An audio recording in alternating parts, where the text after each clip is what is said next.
నేను చెప్పిన ఏమని ఈ ఊర్లో 2 కోట్ల రూపాయలు శాంక్షన్ చేపిస్తే పైప్ లైన్లు వేసి ఫ్రీగా కుళాయిలేమని ఇష్టం వచ్చినట్టు పైప్ లైన్లు కుళాయిలు వేసి మోసం చేశారు.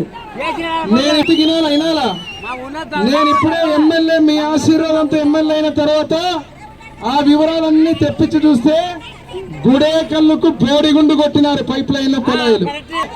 వాళ్ళకు అయితే పైప్ లైన్ లేదో ఇప్పుడే నడుచుకుంటా మేము ఇట్లా పాదయాత్రలో వస్తా ఉంటే 3 రోడ్లు చూపించారు. మొన్న 5 రోడ్లు వేసాము ఈ ఊర్లో. వేసామా లేదా తల్లి? వేసామా లేదా? మిగిలిన 3 రోడ్లు కూడా వేసి రేపు మళ్ళా గుడేకల్లుకు వచ్చి గుడేకల్లుకు వచ్చినప్పుడు ఇనాల పద్మమ్మ నేను చూస్తూనే ఉంటా. ఇప్పుడు ఇక్కడికి వస్తే మీకు అత్యంత పైప్ లైన్లు లేవు. నేను గుడేకల్లులో ప్రత్యేకమైన దృష్టి పెట్టి ప్రతి ఏరియాలో పైప్ లైన్ కొత్తది ఉందా లేదా అదే రకంగా ఫ్రీగా కుళాయి వేయించే కార్యక్రమానికి మొదలు పెట్టాం. ఆ రోజు నాయకులు ఏం చెప్పి పద్మమ్మ జయనాగేశ్వర రెడ్డి వచ్చినప్పుడు నువ్వు చెయ్యి ఇట్లా చూపు ఇట్లా చూపు ఇట్లా చూపు అని చెప్పారు.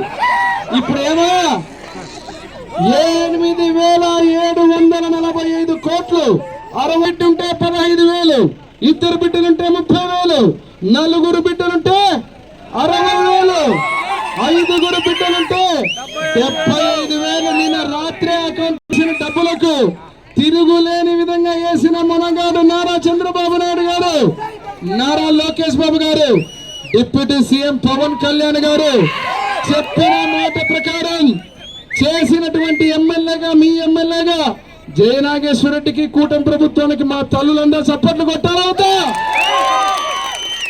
ఇక 3వ సమస్య డబ్బులిచ్చే మొనగాడు నారా చంద్రబాబు నాయుడు గారు కదా.